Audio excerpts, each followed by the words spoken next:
lagi viral, lagi booming, ada di mana-mana dan lagi hangat diperbincangkan. Yaps, benar banget. Apalagi kalau bukan tentang coronavirus. Kalian tahu gak sih apa itu coronavirus? Coronavirus atau kerap disapa dengan Severe Acute Respiratory Syndrome Coronavirus 2 atau SARS-CoV-2 adalah sebuah penyakit baru yang datang pada akhir 2019. Tepatnya pada bulan Desember tahun 2019 di Wuhan, Cina. Coronavirus ini sudah ditemukan dan pada awalnya coronavirus ini hanya menyebar di berbagai kota di Cina. Meskipun terbilang baru, namun coronavirus ini sudah menyebar di berbagai belahan dunia, baik di Malaysia, Singapura, Australia, di Indonesia, bahkan di negara Eropa yang lainnya. Bahkan Arab pun sudah terkena virus corona ini. Nah, virus corona ini sebelum-sebelumnya juga ditemukan sebuah penyakit yang hampir mirip sekitar 10 tahun yang lalu. Ditemukan juga penyakit yang hampir mirip dengan coronavirus ini. Ada dua jenis yang dikatakan termasuk menjadi golongan coronavirus. Yang pertama itu adalah SARS. SARS ini ditemukan pertama kali di Arab pada tahun 2012. Lalu yang kedua adalah MERS. MERS ini ditemukan pada tahun 2002, di mana jangka waktu ditemukannya penyakit ini adalah sekitar 10 tahun.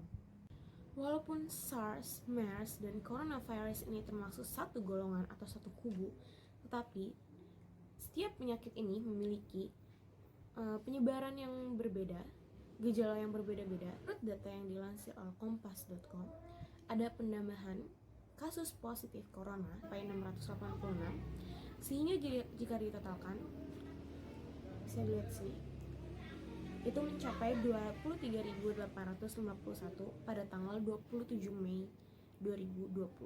Pemerintah melakukan kebijakan berupa PSBB atau kebijakan pembatasan sosial berskala besar guna untuk mengurangi rantai penyebaran coronavirus di Indonesia. Next, kita masuk ke penyebab dan gejala. Penyebaran virus corona ini bisa diawali dari hewan, benda, maupun sentuhan-sentuhan kotor dari tangan manusia, atau sentuhan langsung yang terpapar coronavirus ini. Untuk gejala awal, menyerupai flu, demam, pilek, batuk kering, sakit tenggorokan, dan sakit kepala.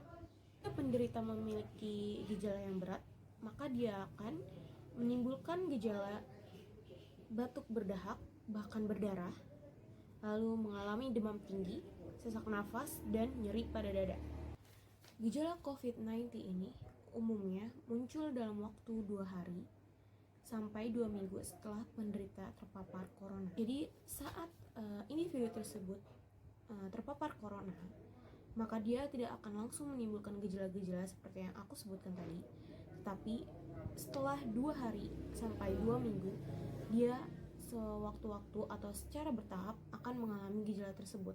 Misalkan, dia mengalami batuk dulu, habis dia mengalami demam tinggi di atas 30 derajat Celcius, atau dia mengalami diare, sakit kepala. Jika Anda mengalami gejala-gejala yang saya sebutkan, silakan pergi ke dokter atau pergi ke rumah sakit terdekat untuk mengecek kembali kesehatan Anda, apakah Anda benar-benar terpapar virus corona ini atau hanya flu biasa atau demam biasa. Ya, sisi psikologi. Seperti yang sudah saya jelaskan pada awal, mulai dari pengertian, penyebab, gejala, di mana virus corona ini sangat-sangat mengkhawatirkan masyarakat yang ada di Indonesia maupun di negara lainnya yang memiliki atau terkena kasus COVID-19 ini, akan menyebabkan suatu perubahan-perubahan pada setiap negara yang ada atau pada setiap masyarakat di negara tersebut. Salah satunya adalah dalam hal perilaku maupun secara psikis atau mental.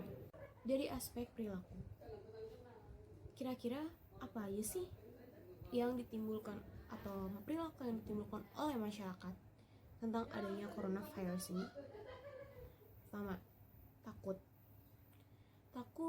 kalau misalkan keluarga atau dirinya terkena atau terpapar virus corona. Yang kedua, panik, itu sudah jelas. Lalu yang ketiga, cemas karena mungkin kegiatannya atau dia tidak bisa melakukan hal-hal seperti biasanya karena kebijakan yang dikeluarkan oleh pemerintah. Menurut Lazarus 1966, terdapat dua macam strategi coping yang dimiliki oleh manusia, khususnya pada saat coronavirus ini. Yang pertama adalah adjustment. Adjustment adalah mengubah lingkungan atau menyesuaikan diri kita sendiri ke lingkungan tersebut. Adjustment ini adalah lebih memusatkan ke permasalahannya tersebut. Seperti contoh, di coronavirus ini, permasalahannya adalah coronavirusnya. Jadi di sini apa? Maksud di sini adalah individu tersebut akan mematuhi kebijakan yang dikeluarkan oleh pemerintah untuk di rumah saja. Itu adalah problem fokusnya. Lalu yang kedua adalah adaptation. Adaptation adalah penyesuaian individu terhadap lingkungan. Dia lebih ke emosional fokus, di mana saat coronavirus ini muncul, individu tersebut pasti tidak akan ingin atau tidak ingin terkena atau terpapar virus corona ini. Maka hal emosional yang dikeluarkan oleh individu tersebut adalah mengubah perilakunya atau menjaga kebersihan, sering mencuci tangan, menjaga jarak, supaya menyebabkan individu tersebut mengubah perilakunya atau memiliki strategi coping tersebut. Terdapat pakar-pakar psikologi yang berminat untuk meneliti aspek-aspek tambahan respon stres yang dikeluarkan oleh setiap individu. Dengan adanya COVID-19 ini, maka pertama kali yang ditimbulkan atau pertama kali psikis atau mental yang ditimbulkan oleh suatu perilaku tersebut adalah stres. Sebagai contoh, Lazarus dalam Fitch dan Erkin 1995, Lazarus menjelaskan bahwa seorang sebelum stres terjadi secara kognitif menilai suatu lingkungan sebagai suatu ancaman. Maka pada akhirnya perilakunya menjadi terpengaruh. Seperti yang sudah saya jelaskan tadi, pada saat coronavirus ini tentu saja ada perilaku yang berubah pada diri seorang individu tersebut, di mana individu tersebut menilai suatu lingkungannya itu sebagai ancaman untuk diri dia, di mana kita tidak akan tahu orang itu terpapar coronavirus atau tidak, orang itu punya gejala coronavirus atau tidak. Nah, dari argumen-argumen yang ada di pikirannya tersebut akan berdampak pada dirinya untuk mengubah perilakunya. Kepada kalian yang bingung gimana caranya kita bisa beradaptasi atau gimana caranya kita bisa melewati wabah di Indonesia ini agar tidak menyebar luas, agar bisa memutuskan rantai penyebaran coronavirus ini, adalah jagalah kebersihan. Ini benar-benar penting. Lalu yang kedua, jagalah pola makan.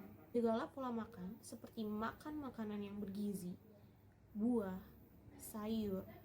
Tidak, ikuti kebijakan pemerintah. Pemerintah melakukan PSBB ini semata-mata untuk pemutusan penyebaran coronavirus di Indonesia. Yang keempat adalah olahraga.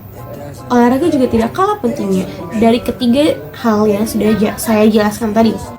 Lalu yang kelima adalah tawakal kepada Allah Subhanahu wa Ta'ala. Tidak kita pungkiri bahwa wabah ini datang atas kehendak Allah Subhanahu wa Ta'ala juga. Untuk itu, kita lebih mendekatkan diri kepada Allah Subhanahu wa Ta'ala untuk meminta perlindungannya serta untuk meminta agar wabah virus corona ini cepat berlalu di Indonesia. Oke guys, itu dia penjelasan dari aku. Semoga di video ini penjelasan yang aku berikan kepada kalian itu bermanfaat dan tetap di rumah aja ya. Assalamualaikum warahmatullahi wabarakatuh.